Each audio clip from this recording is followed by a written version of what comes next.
রাসূল আকরাম সাল্লাল্লাহু আলাইহি সাল্লাম বললেন, তোমার শরীরের যদি চাহিদা এবং খাদ্য দেওয়ার সামর্থ্য যদি থাকে ফলে তাজাওয়াজ, অবশ্যই তোমাকে বিবাহ করতে হবে।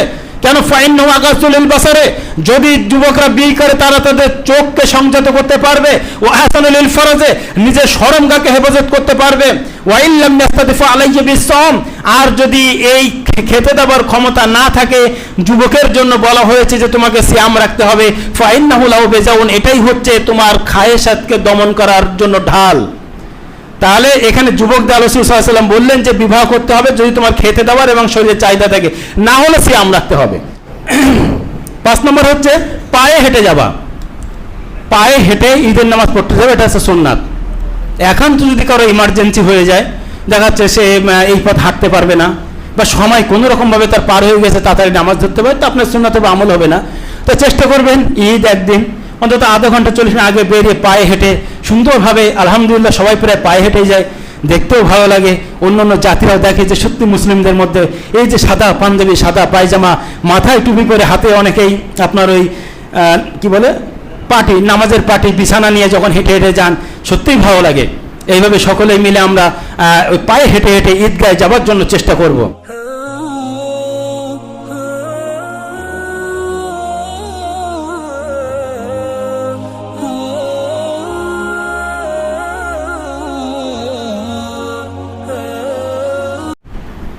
শ্রদ্ধেয় সম্মানিত গ্রামবাসীবৃন্দ,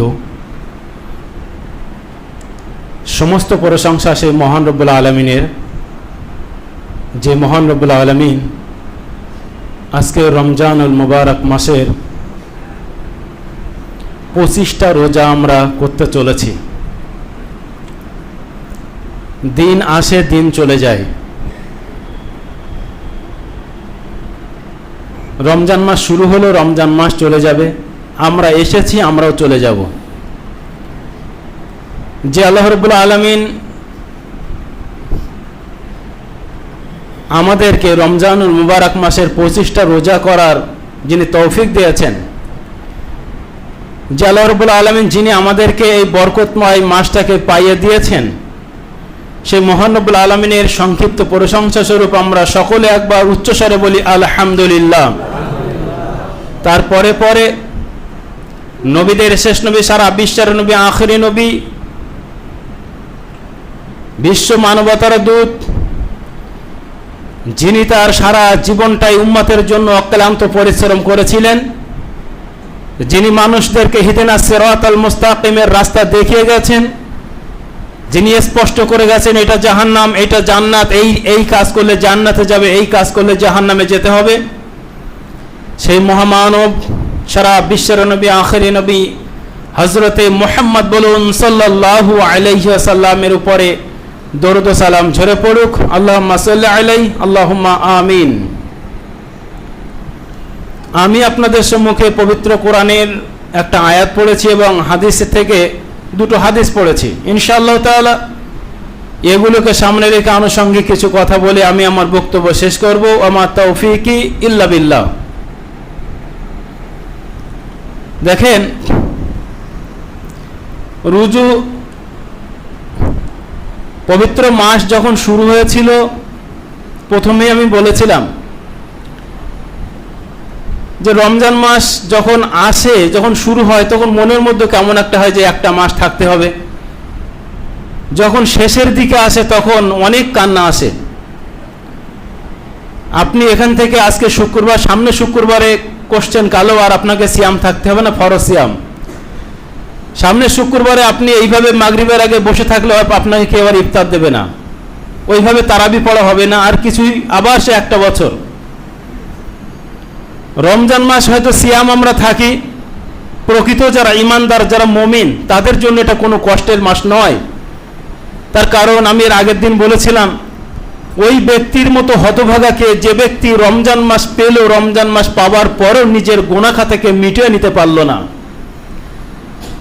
আমাদের মুসল্লিদের মধ্যে একজন মুসল্লি, যিনি 23 রাত্রের কথা আমার সঙ্গে শেয়ার করছিলেন, উনি বলছিলেন উনি 23 রাতে যখন বাড়িতে একা একা বসে উনি আল্লাহর ইবাদত বান্দেগী করছিলেন, উনি বলছেন যে আমি আল্লাহর কাছে অনেক কান্নাকাটি করেছি, চোখ দিয়ে যখন অঝর ঝরে পানি পড়েছে, একটা সময় আমার মনে হয়েছে আমার জীবনের পাপরাশি জন্য আল্লাহ আমাকে ক্ষমা করেছে। উনি যেন বলছেন যে আমি অনেক হালকা হয়ে গেছি। যে আমি প্রথমেই বলেছিলাম যে এই মাস এমন মাস যে মাসে আপনাকে একাকী বসে মানুষের সামনে আপনি কাঁদতে পারবেন না, চোখের পানি ফেলতে পারবেন না, নির্জনে বসে আল্লাহর কাছে আপনার পূর্বের গুনাহগুলোকে উঠিয়ে ধরে পৃথিবীর কোনো মানুষের সামনে না, আল্লাহর কাছে যে আল্লাহ আমি অনেক ভুল করেছি, যে ভুল করেছি তওবা করছি, আর জীবনে এই ভুল করব না। বক্তব্য শুনে তিনি বলছেন যে বাড়িতে আমি অন্ধকারে একাকে আল্লাহর কাছে কেঁদেছি, চোখের পানি ফেলেছি। একটা সময় মনে হয়েছে যেন আমার শরীরটা হালকা হয়েছে, যেন আমি গুনাহ থেকে মুক্ত হয়েছি। তো এরকমভাবে প্রত্যেক মানুষের রমজান মাস যখনই আসবে, এরকমভাবে আমাদের এই আমল ইবাদত করে এমনভাবে কাটাতে হবে যেন মনে হচ্ছে যে আমি আমার পূর্বের গুনাহগুলোকে মিটিয়ে আমি আবার নতুন জীবন শুরু করছি জান্নাতে যাবার জন্যে। এমত অবস্থায় যদি আমাকে মৃত্যু হয়ে যায়, আমি যেন আশাবাদী হয়ে যে আমি কবরের হিসাব সঠিক দিয়ে জান্নাতের যেতে গেলে যে আমল লাগে, যে নেকি লাগে, সে নেকির হকদার নিয়ে যেন আমি পৃথিবী থেকে বিদায় নেব। এইরকম একটা জায়গায় আপনাকে স্থির থাকতে হবে, দাঁড়াতে হবে। রমজান মাস এসেছে, আর মাত্র 5-7 দিন মাত্র সময় আছে। এখনো যদি কেউ আমরা অলসতা করি, আমরা আল্লাহর কাছে ইস্তিগফার করব, তওবা করব, অন্তত এই কটা দিনের মধ্যে কোনো রকম কোনো অলসতা না করে, মনের মধ্যে যদি সেরকম কোনো রকম কোনো গিল্টি থাকে, শয়তান যা কিছু থাকে সবগুলোকে ফেরেশ করে দিয়ে, কোনো হিংসা আপনার পাপ সবগুলোকে ফেরেশ করে প্রত্যেক মানুষের ক্ষমা করে, মানুষের ক্ষমা করতে শিখতে হবে আমাদের। একজন সাহাবার মর্যাদা সম্পর্কে যখন জিজ্ঞাসা করা হয়েছিল কি এমন আপনি আমল করেন, উনি বলেছিলেন আমি এমন কোনো পৃথিবীতে আমল করি না, দান এমন কোনো আমল নেই, তবে একটা আমলই করি। রাতে যখন আমি শুতে যাই, শোয়ার সময় আমি এতটুকু বলে দিই, আল্লাহ আমার কাছে যে বাজারে অন্যায় করেছে সবাইকে আমি ক্ষমা করে দিলাম। এই এতটুকু আমলের জন্য আল্লাহ রাসূল সাল্লাল্লাহু আলাইহি ওয়াসাল্লাম একটা বিরাট মর্যাদার কথা বলেছিলেন। আসুন, রমজান মাস এসেছে, আমরা মানুষকে ক্ষমা করলে আল্লাহ আমাদেরকে ক্ষমা করবেন। আমরা ক্ষমা করতে শিখি মানুষদেরকে, নিজের ভুলগুলোকে আল্লাহর কাছে উঠিয়ে ধরে আল্লাহর কাছে কায়মনা বাক্যে বলেছে আল্লাহ ভুল করেছে আর করব না, আমার মনের অহংকার, আমার মনের গ্লানি তুমি সব দূর করে দাও। এইভাবে আল্লাহর কাছে বসে আমরা একটু কান্নাকাটি করি। আর বাকি আছে কদরের রাত 27 এবং 29, এ দুটো দিন যেন আমরা অবহেলা না করি, এটা আমাদের লক্ষ্য রাখতে হবে। কয়েকটা হাদিস আমি পড়েছি, তার মধ্যে একটা দুটো হাদিস বলি। রাসূল আকরাম সাল্লাল্লাহু আলাইহি সাল্লাম বলছেন, যখন রমজান মাস শুরু হয়ে যায়, ইজা দাখালা রমাজানু ফুতিহাত আবওয়াবুস সামা, রমজান মাস যখন শুরু হয়ে যায় আসমানের দরজাসমূহ খুলে দেওয়া হয়। ও উল্লিকাত আবওয়াবু জাহান্নাম, জাহান্নামের দরজাসমূহ বন্ধ করে দেওয়া হয়। ও সুলসিলাতিশ শায়াতিন, এবং শয়তানকে শিকল দিয়ে বেঁধে দেওয়া হয়। এখন এখানে অনেক ভাই প্রশ্ন করেন যে শয়তানকে যদি শিকল দিয়ে বেঁধে দেওয়া হয় তাহলে এত সমস্যা কেন হয়? প্রথমত আসি যে আল্লাহ ইজা দাখালু রমাজানু ফুতিহাত আবওয়াবুস সামা, রমজান মাস শুরু হলে আসমানের দরজাসমূহ খুলে দেওয়া হয়, তাহলে অন্য মাসে কি আসমানের দরজা বন্ধ করে দেওয়া হয়? আসুন পবিত্র কোরআন কি বলছে একটুখানি দেখে নি। আপনারা জানেন যখন কোনো মানুষের মৃত্যু হয়ে যায় সেই মানুষটা হয় ইমানদার হবে, অন্যথায় বেঈমান হবে, হয় সে ভালো হবে, অন্যথায় খারাপ হবে।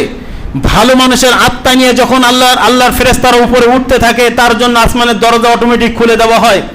কিন্তু যখন কোনো অন্যায় অত্যাচার কোনো কাফের ব্যক্তির আত্মা নিয়ে যখন উপরে উঠতে থাকে, সঙ্গে সঙ্গে পবিত্র কোরআনে যে আয়াতটা বলা হয়েছে লা তুফাত্তাহু লাহুম আবওয়াবুস সামাই, ওদের জন্য আসমানের দরজা খোলা হয় না। ওয়ালা ইয়াদখুলুনাল জান্নাতা, তারা কখনোই জান্নাতে প্রবেশ করবে না। হাত্তা ইয়ালিজাল জামালু ফি সাম্মিল খিয়াত, যতক্ষণ না পর্যন্ত সূসের ছিদ্র দিয়ে একটা উট প্রবেশ করবে। এখানে আল্লাহ এটাই বুঝাতে চেয়েছেন, সূসের সামান্য ছিদ্র দিয়ে অত বড় একটা উট প্রবেশ করা অসম্ভব। ঠিক একই রূপভাবে যদি কোনো মুনাফিক, যদি কোনো আল্লাহর বান্দা না হয়ে যদি পৃথিবী আপনি ত্যাগ করেন, আপনার জন্য উপরে আসমানের দরজা খোলাটা অতটাই আপনার জন্য অসম্ভব। আর এই উপরে আসমানের দরজা যদি আপনার জন্য খোলা না হয় তাহলে কি খোলা হবে? পবিত্র কোরআন ওমা ইউশরিক বিল্লাহি ফাকান্নামা খাররা মিনাস সামাই ফাতাখতাফুহু আত-তায়রু আও তাহবি বিহি রিহু ফি মাকানিন সাহি। আল্লাহ রাব্বুল আলামিন বললেন, যদি কোনো ব্যক্তি শিরিক করে মারা যায়, তার আত্মাটা ওখান থেকে ছুঁড়ে ফেলে দেওয়া হয়, যেন তার আত্মাটা পাখিতে ঠুকরিয়ে নিল অথবা বাতাসে দূর দূরাতে কোথায় নিয়ে যেন তাকে ফেলে দিল। পরোক্ষ বলা হচ্ছে আত্মাটাকে নিয়ে জমিনের নিচে সিজ্জিন নামক জায়গায় লিখে দেওয়া হয়। তাহলে আপনার আত্মা যদি ভালো হয়, আপনার আমল যদি ভালো হয়, আসমানের দরজা আপনার জন্য খোলা হবে, যেটা আল্লাহ রাসূল সাল্লাল্লাহু আলাইহি সাল্লাম বলেন, ইজা দাখালু রমাজান ফুতিহাত আবওয়াবুস সামা, যখন রমজান মাস চলে আসে তখন আসমানের দরজাসমূহ খুলে দেওয়া হয়। উল্লিকাত আবওয়াবু জাহান্নাম, জাহান্নামের দরজাসমূহ বন্ধ করে দেওয়া হয়। ওয়াসুলসিলাতিশ শায়াতিন, শয়তানকে শিকল দিয়ে বেঁধে দেওয়া হয়। এখন পৃথিবীতে যত ঝামেলা হয়, ঝঞ্ঝাট হয়, সব কিছু তো শয়তানের প্ররোচনার মাধ্যমে হয়, মানুষ করে না। মানুষের মনে শয়তান প্রবেশ করে বিভিন্ন রকম অপকর্ম তার তেজ বাড়িয়ে দিয়ে, তার মধ্যে ঘৃণা জন্মে দিয়ে বিভিন্ন রকম কাজ করে শয়তান মানুষের প্রতি ঘৃণা দিয়ে একে অপরের সঙ্গে ঝামেলা বাঁধিয়ে দেয়। ঝামেলা করা, ঝামেলা বাঁধানোটা কোনো মানুষের কাজ নয়, কোনো ইমানদার মানুষ ঝামেলা করতে পারে না। ঝামেলা করাটা হচ্ছে শয়তানের কাজ। শয়তান মানুষের মনে প্ররোচনা দিয়ে ঝামেলার দিকে এগিয়ে দেয়। অতএব আমি এর প্রথমেই বলেছিলাম, রমজান মাস এসেছে, আমার সঙ্গে আপনার সঙ্গে যদি কেউ ঝামেলা করতে আসে, আমি সর্বপ্রথমে বলবো আনা সয়মুন, আমি রোজাদার, আমি তোমার মতো একজন ব্যক্তির সঙ্গে সিয়াম থাকা অবস্থায়, রোজা থাকা অবস্থায় তোমার সঙ্গে আমি ঝামেলা করব না। রোজাদারের কথা হবে এটাই। তো আল্লাহ রাসূল সাল্লাল্লাহু আলাইহি ওয়াসাল্লাম কি বললেন, যে শয়তানকে শিকল দিয়ে বেঁধে দেওয়ার, তারপরেও কেন মানুষের মধ্যে সমস্যা হয়। এখানে আজই আমি একজন সৌদির মুফতি, গ্র্যান্ড মুফতির একটা কথা শুনে উনি বলছেন, উনি একটা গুরুত্বপূর্ণ কথা বলেছেন, যে মানুষ রমজান মাসে রোজা থাকার পরেও যদি কেউ ঝামেলা করে, তাহলে বুঝতে হবে যে শয়তানের চেয়ে ওর মনের পাপটা আরো বেশি হয়ে গেছে। সৌদির একজন শায়েখ উনি এই যুক্তিটা দিয়েছেন। আরো একটা কথা বলা যায়, যেটা আরো বিজ্ঞ আলেমরা এই যুক্তি দিয়েছে, ওনারা বলেছেন, এটা আমি প্রায় রমজান মাস আসলে এই যুক্তিটাই দিয়ে দিই, যে যেমন ভাবে বাচ্চাদের সেই চাবিওয়ালা গাড়ি প্রায় এই উদাহরণটাতে রমজান মাস আসলে সুতো টেনে যখন ছেড়ে দেওয়া হয়, ও একটা নির্দিষ্ট জায়গায় গিয়ে থেমে যায়। যেমন ভাবে সুতোটা যদি এতটা লম্বা, আপনি যদি হাফ টেনে ছেড়ে দেন, হাফ যাবে, ফুল টানলে হয়তো ওই থাম পর্যন্ত যাবে, অল্প টানলে অল্প যাবে, বেশি টানলে বেশি যাবে। ঠিক কোন উদাহরণ দিয়ে বুঝিয়েছেন।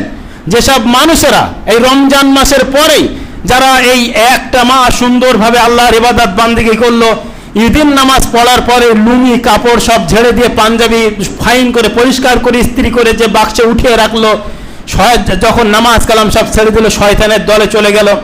এই শয়তান বলছে যে 11 মাস তার ব্রেনটাকে চালু করে রমজানের আগে এমন ভাবে তার ব্রেনের চাবি মোড়া দিয়ে দেয়, ও চাবির রেস্টটা কারো 15 দিন, কারো 20 দিন, কারো 30 দিন পর্যন্ত এই রেস্ট চলে যায়। তাহলে আমাকে আপনাকে শুধুমাত্র 1 মাসের ইবাদত বান্দিগি করলে হবে না, করলে আজকের যে সমস্যা, বিভিন্ন রকম ঝামেলা, যাই কিছু হচ্ছে না কেন, এই শয়তানের একটা রেস কিন্তু আমাদের চাবি মোড়া দিয়ে দেয়, যার জন্য এটা হয়। অন্যথায় এটা হবে কেন? সুলসিলাতিশ শায়াতিন, হাদিস সহিহ বুখারীর আল্লাহ রাসূল সাল্লাল্লাহু আলাইহি ওয়াসাল্লাম শয়তানকে বেঁধে দেওয়ায় তারপরেও কেন সমস্যা। যাই হোক, আল্লাহর কাছে দোয়া করব, আল্লাহর কাছে ইস্তেগফার করব যে আল্লাহ তুমি আমাদের হেফাজত করো, বলুন আমিন।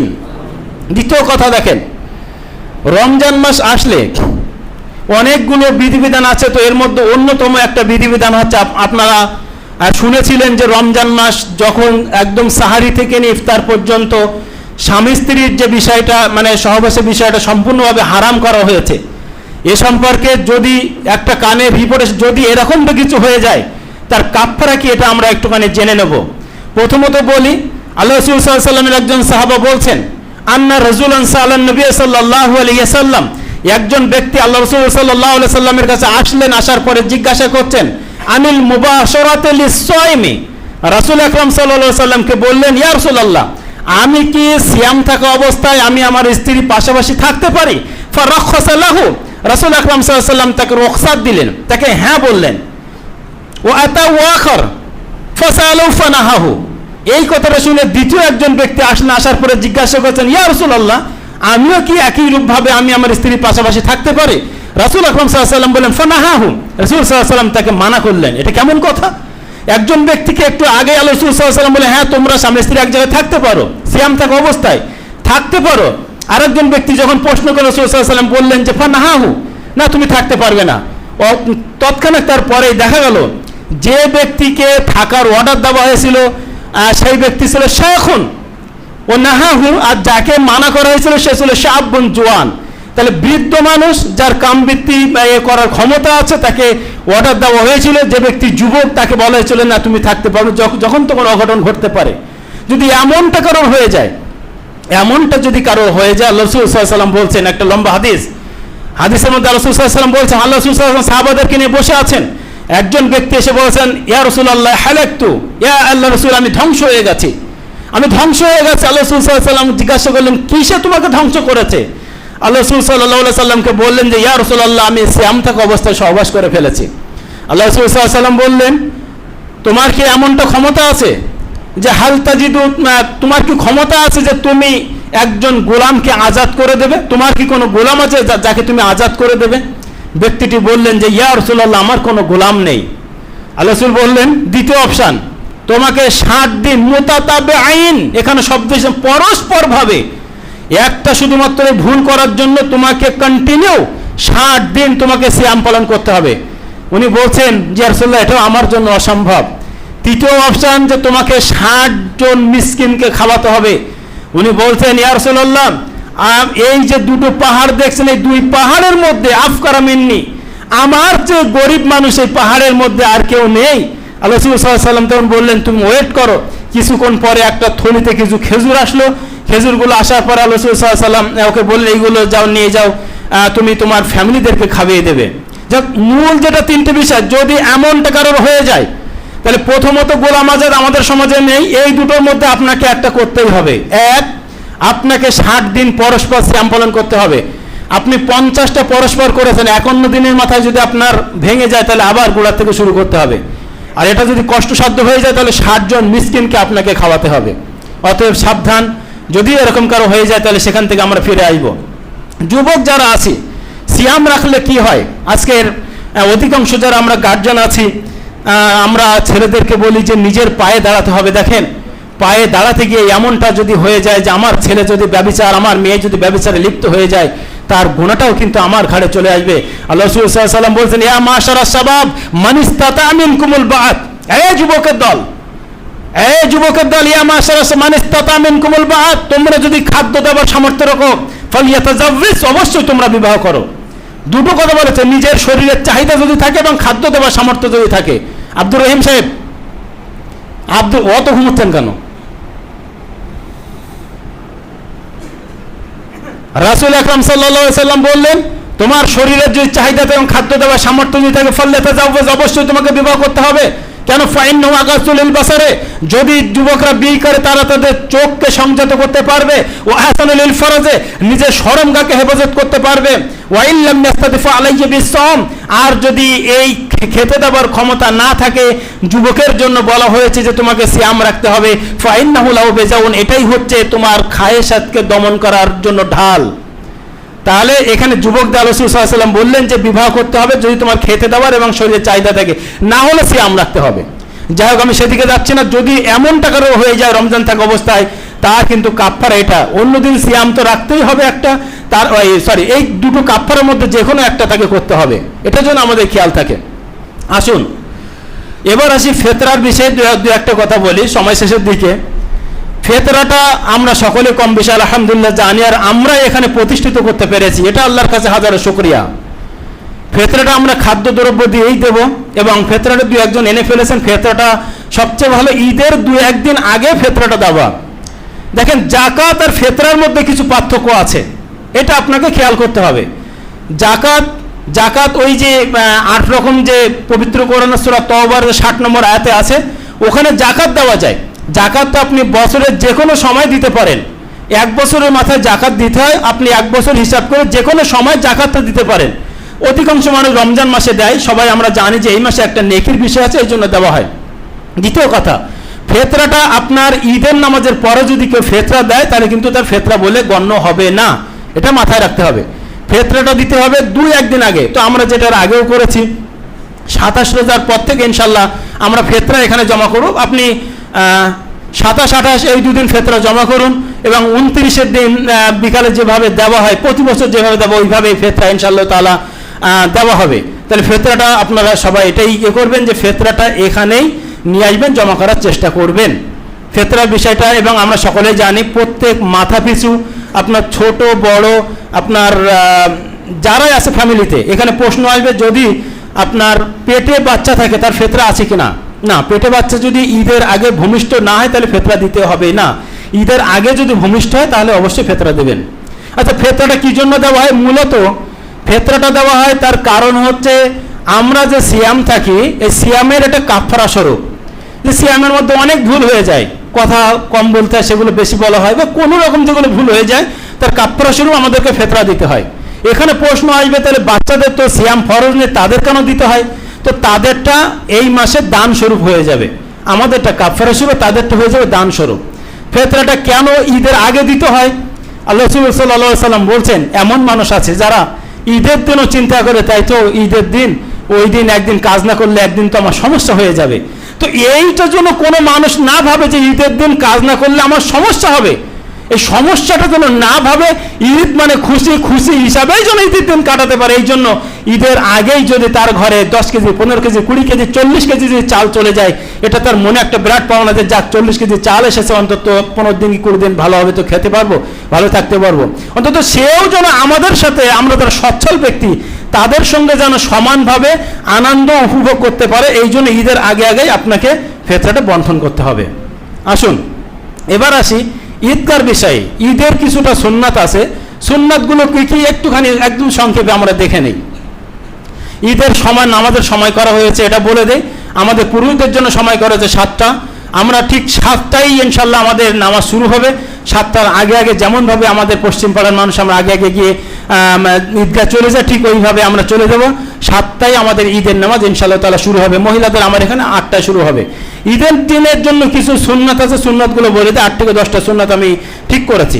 1 নম্বর কথা, ঈদের দিনের ফজরে যেন জামাতের সঙ্গে আমরা নামাজ পড়তে পারি।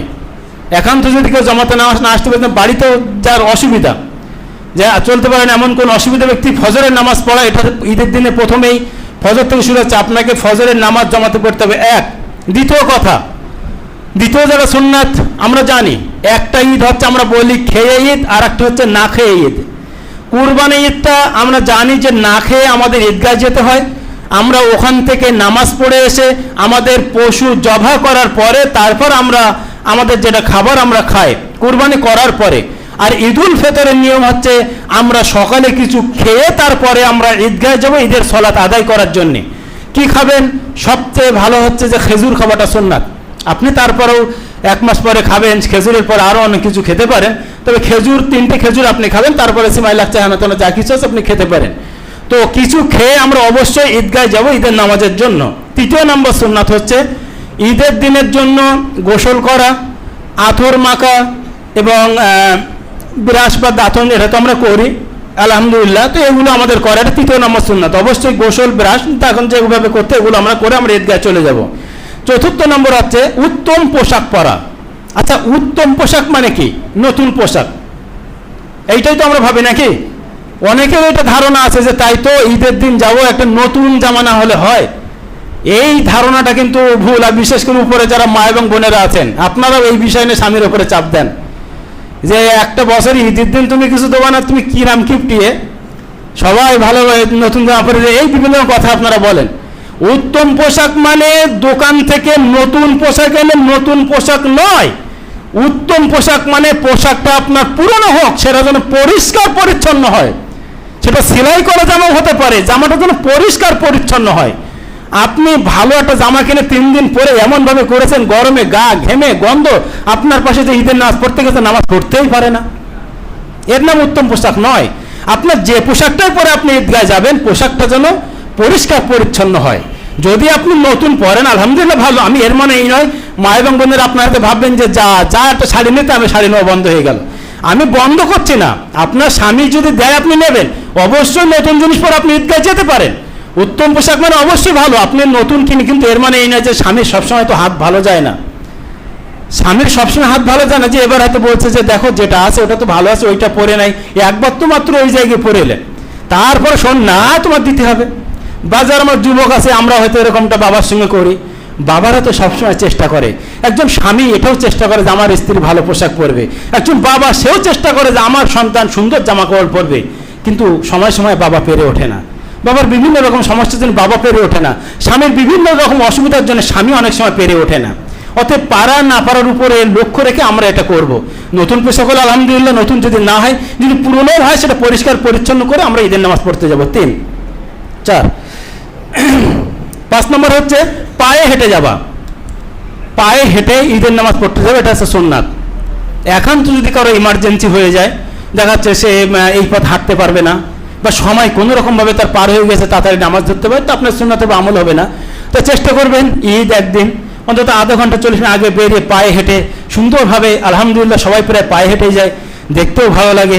অন্য অন্য জাতিরাও দেখে যে সত্যি মুসলিমদের মধ্যে এই যে সাদা পাঞ্জাবি, সাদা পায়জামা, মাথায় টুপি করে, হাতে অনেকেই আপনার ওই কি বলে পাটি, নামাজের পাটি, বিছানা নিয়ে যখন হেঁটে হেঁটে যান, সত্যিই ভালো লাগে। এইভাবে সকলেই মিলে আমরা ওই পায়ে হেঁটে হেঁটে ঈদগাহে যাওয়ার জন্য চেষ্টা করব। 6 নম্বর তাকবীর বলা। তাকবীরটা আপনারা যখনই চাঁদ উঠে গেল সেখান থেকে নিয়ে একদম ঈদের নামাজ পর্যন্ত আপনার তাকবীর বলবেন। একা মনে মনে হাটে বাজারে যে যেখানে আছেন, বাড়িতে মায়েরা বোনেরা আপনারা রান্না বান্না করছেন, আপনার তাকবীর পড়বেন। আবার এমনভাবে মায়েরা বলবে না যে আপনাদের রাস্তার ধারে বাড়ি, আপনি এমনভাবে তাকবীর বলছেন রাস্তাতে সবাই শুনতে পাচ্ছে, বলো অমুকের বউ এত সুন্দর তাকবীর বলতে পারে, এটা যেন না হয়। আপনি মনে মনে বলুন, মোটামুটি আপনি শুনছেন, আপনার বাড়ির পাশে আপনার বাচ্চাটা হয়তো শুনতে পাচ্ছে। পুরুষেরা আপনারা যেখানে থাকেন সেখানে তাকবীর পড়বেন। কি তাকবীর পড়বেন বলেন? আল্লাহু আকবার, আল্লাহু আকবার, লা ইলাহা ইল্লাল্লাহু, আল্লাহু আকবার, আল্লাহু আকবার, ওয়ালিল্লাহিল হামদ। তাকবীরটা আপনারা ঈদের নামাজের পর থেকে ঈদগাহে যাওয়া পর্যন্ত ওইভাবে আপনারা তাকবীর পড়বেন। 6 নম্বর হলো। 7 নম্বর যাওয়া আসার পথটা আলাদা করবেন। এটা একটা সুন্নাত। রাসূল সাল্লাল্লাহু আলাইহি ওয়াসাল্লাম ঈদগাহে যেতেন এক পথ দিয়ে, আসতেন আর একটা পথ দিয়ে। তো আমাদের পশ্চিম পাড়া থেকে ঈদগাহ তো একদম সোজা রাস্তা, আবার সোজা রাস্তা, বাঁকা রাস্তা, তো একটু ব্যাখ্যা করলে হবে। ওখান থেকে ঢুকে যদি আমরা হাটখোলাতে ঢুকে যাই, ভিতর দিয়ে আসলে কিন্তু আমরা আসলেও আসতে পারি, এটা সুন্নাতের উপর আমল করা যেতে পারে। এটা আসবেন, এটাও কিন্তু সুন্নাত। তার কারণ আমাদের তো মেন শুরু হচ্ছে আমাদের হাটখোলা পর্যন্ত পশ্চিম পাড়া, তাহলে আমরা এই রাস্তা দিয়ে যাচ্ছি ঠিক আছে। আর যারা ভিতর দিয়ে গিয়ে ওই হাটখোলা উঠছেন ওনারা এইটা দিয়ে আসবেন, আর আমরা যারা এইটা দিয়ে যাচ্ছি আমরা এখান থেকে হাটখোলা দিয়ে ঘুরে আমরা এইভাবে এই হ্যাঁ ঠিক এইভাবে এখানে যাচ্ছে বাড়ি আসার চেষ্টা করব। তাহলে যাওয়া একটা রাস্তা, আসা একটা রাস্তা, এটাও একটা সুন্নাত। 8 নম্বর ঈদের দিন হাসি খুশি থাকা। আল্লাহু আকবার। রাসূল সাল্লাল্লাহু আলাইহি ওয়াসাল্লাম কত সুন্দর নিয়ম দেখেন। ঈদের দিন আল্লাহ রাসূল সাল্লাল্লাহু আলাইহি ওয়াসাল্লাম বলেন, তার আগে আমি বলেছি আপনারা সবাই সবাইকে মাফ করে দেন, সব ভেদাভেদ মানে করেন, দূর করে। আমাদের সমাজের কথা আর কি বলবো, সমাজের কথা কি হচ্ছে বলতে গেলে অনেক সময় চলে যাবে। সমাজের মানে মেন সমস্যা মুসলিমরা জীবনে শিখবে না, জীবনে এরা শিখবে না। ভোট শুরু হয়নি, কালকে একজন মারা গেছে, সেটাও মুসলিম। এই মারা যাবে ইব্রাহিম, এই মারা যাবে খালেদ, এই মারা যাবে মাহমুদ, এই ইউসুফ, এই অমুক, এই তমুক। দেখবেন এই যদি 50টা মারে তার মধ্যে 48টাই মুসলিম। কবে শিখবো আমরা? সব ভেদাভেদ বাদ দিয়ে অন্তত একটুখানি আল্লাহর দিকে তাকিয়ে আমরা ফিরে আসি। সব কিছু বাদ দিয়ে আমরা হাসি খুশি ভাই ভাইয়ের মতো করে থাকার চেষ্টা করি। সবাই ভাই ভাইয়ের মতো থাকার চেষ্টা করি। রমজান মাস একে অপরে ক্ষমা করি। ঈদের দিন আমরা খুব হাসি খুশি অবস্থায় থাকবো। 9 নম্বর ঈদের নামাজ পড়তে গিয়ে চেষ্টা করব উত্তম জায়গায় বসা, ভালো জায়গায় বসা। আলহামদুলিল্লাহ আমাদের ঈদগাহ ভালো, তারপরেও যদি ভালো খারাপ জায়গা থাকে সবসময় চেষ্টা করবেন যে ইমামের কাছাকাছি বসা। এর আগে একদিন আমি হাদিস বলেছিলাম যে কোনো ব্যক্তি যদি ইমামের কাছাকাছি থাকে, ইমামের থেকে যদি দূরে থাকে, সবসময় যদি ইমামের থেকে দূরে বসে, আল্লাহ রাসূল সাল্লাল্লাহু আলাইহি ওয়াসাল্লাম বলছেন সে জান্নাতে যাওয়ার হকদার হলো এই ইমাম থেকে দূরে থাকার কারণে জান্নাতে যেতে তার লেট হবে। অতএব চেষ্টা করবেন ইমামের কাছাকাছি একটু বসা, মানে সেখানে নেকিও বেশি হবে বা আনুষঙ্গিক আরও ফজিলত আছে। এবং 10 নম্বর হচ্ছে একে অপরের শুভেচ্ছা জানানো। আচ্ছা, শুভেচ্ছা জানাবো আমরা কি বলে বলেন? ঈদ মুবারক, তাই তো? এটা বলবো তো নাকি? কি বলবো? তাকাব্বালাল্লাহু মিন্নি ওয়া মিন তাকাব্বালাল্লাহু মিন্না ওয়া মিনকুম। বলেন আমার সঙ্গে, তাকাব্বালাল্লাহু মিন্না ওয়া মিনকুম। আবার বলেন তাকাব্বালাল্লাহু মিন্না ওয়া মিনকুম। আল্লাহ রাসূল সাল্লাল্লাহু আলাইহি ওয়াসাল্লাম বলছেন ঈদের দিনের শুভেচ্ছা যে ঈদ মুবারক, এটা যে কোনো জায়গা থেকে, কিন্তু রাসূল সাল্লাল্লাহু আলাইহি ওয়াসাল্লাম সুন্নাত হচ্ছে এইটা যে কি, যে আল্লাহ আমার এবং আপনার ঈদটাকে কবুল করুক। বলেন কত সুন্দর কথা। তাকাব্বালাল্লাহু মিন্না ওয়া মিনকুম, এই যে একে অপরের দেখা আসসালামু আলাইকুম, তাকাব্বালাল্লাহু মিন্না ওয়া মিনকুম। উনি বলেন ওয়া আলাইকুম আসসালাম, তাকাব্বালাল্লাহু মিন্না ওয়া মিনকুম। আল্লাহ প্রথমে আমরা বলছি যে আল্লাহ শান্তি আপনার উপরে বর্ষিত হোক, উত্তর উনি বলছেন যে আপনার উপরে আল্লাহর শান্তি বর্ষিত হোক। তারপরে একে অপরে বলছে তাকাব্বালাল্লাহু মিন্না মিনকুম, আমার এবং আপনার ঈদ আল্লাহ কবুল করুন। উনিও বলছেন যে আমার এবং আপনার ঈদ আল্লাহ কবুল করুন। এটাই তো সুন্নাত, এটা বলার চেষ্টা করবেন। আর মুখস্থ না হলে আমার কাছ থেকে লিখে নিয়ে হোক, যেভাবে মুখস্থ করে নেবেন। যাই হোক, আর কিছু সুন্নাত নয়, এমন কিছু জিনিস আছে যেগুলো সেই মনে করছিলাম আজকে একটু তাড়াতাড়ি, যে কিছু মনে করেন না, একটু সময় হয়ে যায়, রমজান মাস, খাওয়া দাওয়া তো সেরকম নেই। যাই হোক, ঈদের কিছু সুন্নাত আমরা আলোচনা করলাম, শুনলাম।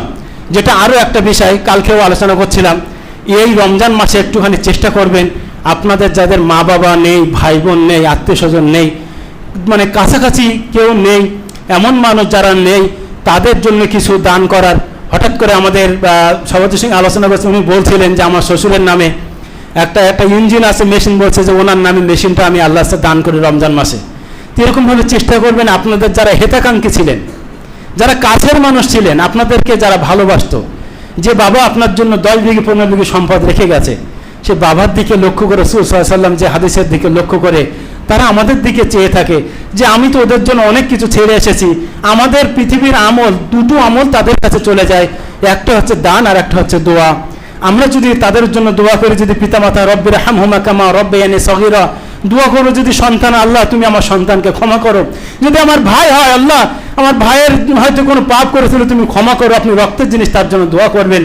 আর দ্বিতীয় কথা, আপনি আপনার মায়ের জন্য সদকা জারিয়া করুন, বাবার জন্য সদকা জারিয়া করুন, আপনার নিজের বড় ভাইয়ের জন্য সদকা জারিয়া করুন, আপনার স্ত্রীর জন্য সদকা জারিয়া করুন, আপনার সন্তানের জন্য সদকা জারিয়া করুন, দান করুন। আপনার যারা পৃথিবী থেকে চলে গেছে, অনেক কিছু রেখে যারা চলে গেছে, তাদের জন্য দান করুন। আমাকে আপনাকে তো একদিন সেই রাস্তায় যেতে হবে। যাই হোক, আল্লাহর কাছে দোয়া করবো যে আল্লাহ, রমজান মাস আমরা পেয়েছি, রমজান মাস পেয়েছি। অনেক মানুষ আছে যারা 8 বছর একসঙ্গে করেছিলাম, তারা এবার পায়নি। রমজান মাসের আজকে হচ্ছে শেষ জুম্মা। আমরা যারা আজকে একটুখানি ভালো করে খেয়াল করবেন, যারা আজকের আমরা এখানে রমজান মাস একই সাথে আজকে জুম্মাটা পড়লাম, আপনি আপনার পাশের লোকটাকে একটুখানি স্মরণে রাখুন যে অমুকের পাশে বসে আমি নামাজ পড়েছিলাম। দেখবেন যে হয়তো সামনের বছরে রমজান মাস যখন আসবে, সেই মানুষটা আপনার পাশে হয়তো নেই, তাকে হয়তো আমরা হারিয়ে ফেলেছি। এটা আমিও হতে পারে, আপনিও হতে পারেন, বা আর কেউ হতে পারে। অতএব মৃত্যুর জন্য সবসময় আমাদেরকে প্রস্তুতি থাকতে হবে, ক্ষমা করতে শিখবো, আল্লাহর রাস্তায় কিছু আমরা দান করব। এখনও যে 3 দিন সময় আছে, 3 দিন অন্তত আল্লাহর কাছে আমরা ইস্তিগফার করবো যে আল্লাহ আমাদের ক্ষমা করো। এবং এমন সময় তুমি আমাদেরকে মৃত্যু দিয়ে, যে সময়টা নেকি আমাদের বেশি হয়েছে, পাপ আমাদের কম হয়েছে, এমন সময় যেন আমরা মৃত্যুবরণ করতে পারি।